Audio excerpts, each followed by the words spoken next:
ഇവിടെ നടന്ന മഹത്തായ സമസ്ത കേരള ജമിയത്തുൽ ഉലമയുടെ സമ്മേളനത്തിൽ ഇന്നത്തെ ഇതേ ദിവസം നമ്മെ ഓർമ്മിപ്പിക്കുന്ന ഡിസംബർ 29-ാം തീയതി സമസ്ത കേരള ജമിയത്തുൽ ഉലമയുടെ ഉലമാക്കൾ അംഗീകരിച്ച മഹത്തായ പതാകയാണ് നമ്മുടെ കൈവശത്തിലുള്ളത്.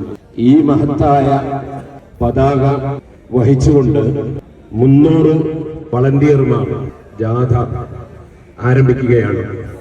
ഇൻഷാ അല്ലാഹ് 60 വർഷം മുമ്പ് നമ്മുടെ പൂർവികരായ ഉലമാക്കൾ നമ്മുടെ കൈകളിൽ ഏൽപ്പിച്ച ഈ പതാകയിൽ ഏന്തി അഹ്ലുസുന്നത്തി വൽ ജമാഅത്തിന്റെ പണ്ഡിതന്മാരും നേതാക്കളും പ്രവർത്തകരും ചട്ടഞ്ചാലിലേക്ക് ഒഴുകുകയാണ്, നീങ്ങുകയാണ്. അല്ലാഹു സുബ്ഹാനഹു വ തആല ആ മഹാന്മാരുടെയും ഇവിടെ കിടക്കുന്ന മാലിക് ബിൻ ദീനാർ റളിയല്ലാഹു അൻഹു അടക്കമുള്ള മഹാന്മാരുടെയും ബർക്കത്തുകൊണ്ട് നമ്മുടെ പ്രവർത്തനങ്ങളെല്ലാം ഖബൂൽ ചെയ്യുമാറാകട്ടെ. സമസ്തയുടെ പതാകയുമായിട്ടാണ് നാം പ്രയാണം ആരംഭിക്കുന്നത്.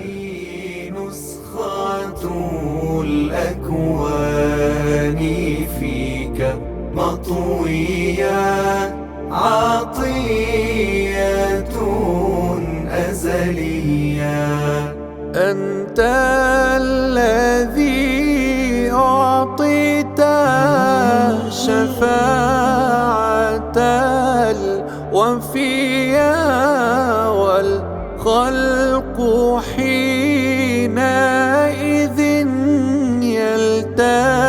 يلتمسون الأنبياء.